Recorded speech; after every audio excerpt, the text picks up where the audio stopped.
It's the grandson of Right Thought, and welcome to the School of Marvelous Light. What's the difference between what the grandson is saying to y'all and the rest of the world? What is the difference between what the grandson is saying and what the world is saying to you? You'll find out in the world a lot of explanations for what people have done to you. So in other words, you'll find a lot of videos on how to deal with the things that people have done to you. And if you're the elect, then you've been with someone in your life with a personality disorder, or you've dwelt with one, whether that was your mother, your father, your spouse, your brother, sister. Somebody in your life had a personality disorder. Okay? Or around you, in other words, there were tares dwelling amongst you. So as you grow, you're going to be confused as to the things that are happening to you by those tares. Your mother, your father, your spouse, whoever's the one abusing you, psychologically abusing you. Because if someone has a personality disorder, then they are an abuser. Y'all understand that? They are abusing people on a daily basis. Anyone they have a relationship with is being abused in some way. So as you grow, you start to find explanations for these things. You'll find pages on YouTube. You might start reading books and gather some information about what people have done to you, why they talk the way they talk, why they act the way they act. And that's good and healthy. It's a good part of your healing process. What were your abusers doing to you? Now, after you pass that class, there's going to be a new class. And in the new class, that class is going to be about what you've done to yourself. Now, the grandson of Right Thought, that's what he talks about. When I speak to you about what you're doing to yourself on a daily basis. Not what someone else has done. Not what someone else is doing. And like I said, it's nothing wrong to have knowledge about your circumstances and what's going on around you. Of course, you need to know that. But if you don't know what you're doing to yourself on a daily basis, then it doesn't matter what anyone else is doing to you. For instance, I'll give you an example. If someone is with you and they tell you they love you and they do everything in their power to show you that they love you on a daily basis, they're very consistent. But you don't feel as though you can be loved. Your core thought inside of yourself is you are unlovable. So does it matter what that other person does to you on a daily basis? If that's your core thought?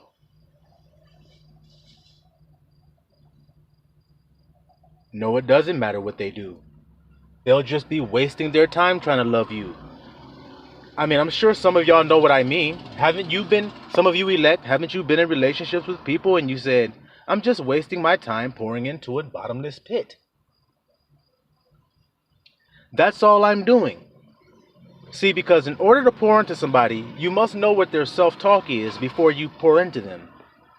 Here comes a nugget of wisdom that y'all need to put this in y'all pockets. When you meet somebody and you start to pour into them with your words and your deeds, you must know what their self-talk is before you start to pour into them.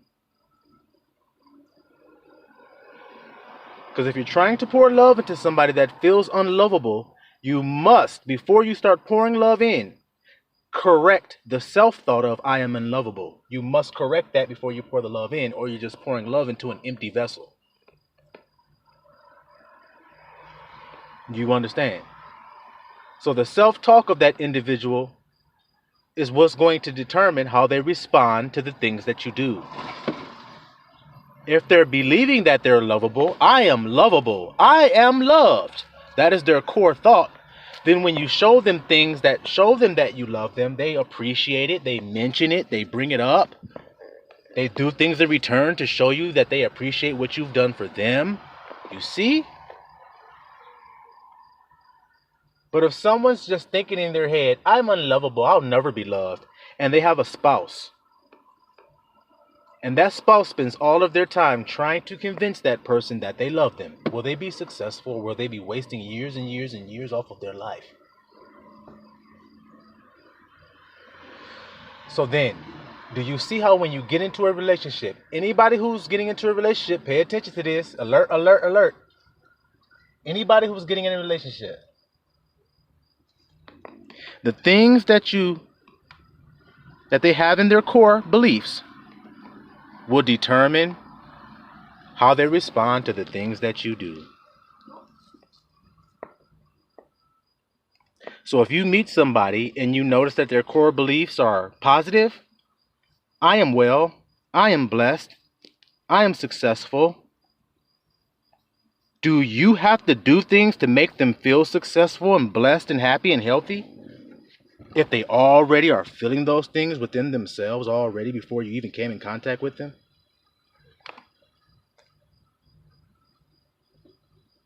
You see that? That's why I said put this in your pocket and carry it with you everywhere you go, because it's a knowledge of wisdom. Listen to a person's self-talk. Now, if you're dating somebody, and in the midst of you dating them, you start to notice that most of their words are things like, woe is me, I can't do anything right, I'm miserable, I'm sad. There's nothing you can do to change that core belief. They have to change it. All you can do is assist them in changing it. And it's better if you assist them in changing it before you enter into a relationship with them.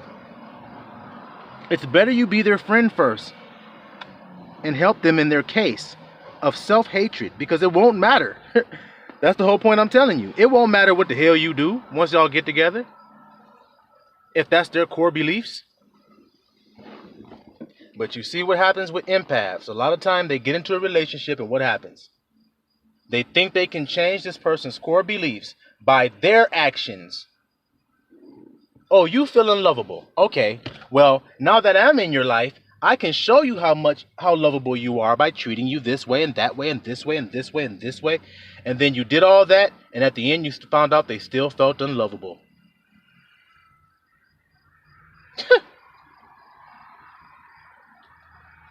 So, how do you know if a person has positive core beliefs of themselves? They will be doing it. That's why Abba said, be not just a hearer of the word, but be ye doers of it. The same goes for that situation. You will see them doing the things that line up with what they say about themselves. I am loved. So then when you see them deal with themselves, you see them deal with themselves in a loving way. Because they're not saying I am loved because someone in the 3D loved them. Hear me clearly. Put this in your pocket too. Elect. When you say I am loved, you're not saying I am loved because someone else in the 3D is telling you they love you. You're saying I am loved because Abba Yah love you. I am love you. So then you are loved. If I am love you, then how would you say that? I am loved. You see that? Does your health come from your doctor, or does your health come from God? Well, you'll say my health comes from God. But then you'll say I am unhealthy. Well, that proves you don't know God. And your core thoughts are off of God. They're not one with God. You see? Do y'all hear this message? Y'all hear it? So when people talk about relationships nowadays, a lot of men are running away from women and talking about stay away from the modern woman because this and that and the third. Well, let me tell you. The best thing for you to do is to not get involved in any relationships until you see the person that you're interested in doing the positive work that is required to love themselves.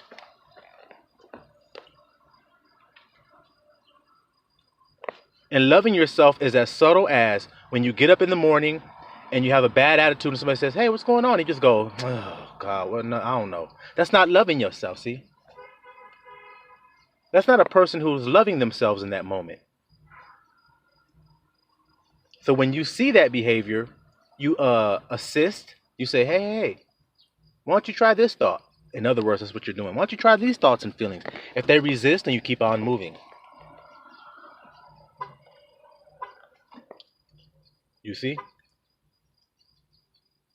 Because a lot of times, I'll tell y'all, you can tell somebody the right thing to do and give them advice.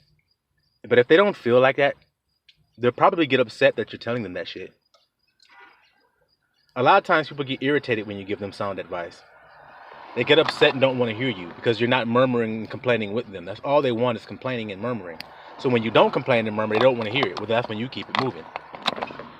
And that's what I mean about being careful when you're in a relationship with a person. Because you're going to have to do the same thing with them. See, y'all relationships are about freedom. It's about helping each other to be set free, not putting each other in bondage. You see that? So you have to be able to step back from people in a moment's notice when they're not loving themselves. And so a person who says, oh, I love myself, but they're treating themselves bad, well, then they're just lying. I told you it's about what you do. Y'all hear me? It's not about what you say. People have been saying, I love you since the beginning of time, but they've been lying about it. What did Music Soul Child said? Love. So many people use your name in vain. So many people use your name in lies. And it's true, isn't it? Love. Those who have faith in you sometimes go astray. Love. Through all the ups and downs of love and hurt, or whatever the hell he said, of pain and hurts, or whatever he said. Y'all know the song. I still will choose you first. Love is God. So that song is about God. Music Soul Child is singing about God, not no woman. He's saying, y'all use the Lord's name in vain. So many people use your name in vain. And those who have faith in you sometimes go astray, Father. That's what he's talking about, in case y'all didn't know that. Not no woman. You see? Just like when D'Angelo was singing about, I want some of your brown sugar, sugar. Y'all remember that shit? I want some of your brown sugar. He was talking about weed. Y'all thought he was talking about a woman. He's talking about weed. I get high off your love, don't know how to behave. Y'all remember he was talking about chocolate tie and all that? He's talking about weed. So y'all got to get your eyes open and get hip to the spiritual things so y'all can get hip when people start spitting spiritual things to you. Like what I'm doing right now. Telling you, that's how you know if it's a good person to be in a relationship in, a person that loves themselves. And I don't mean is a narcissist. I mean a person who is kind to themselves, patient, long-suffering, seeks not their own, rejoices not in iniquity, but rejoices with the truth, is envies not, hopes all things, bears all things, endures all things. That's what I mean.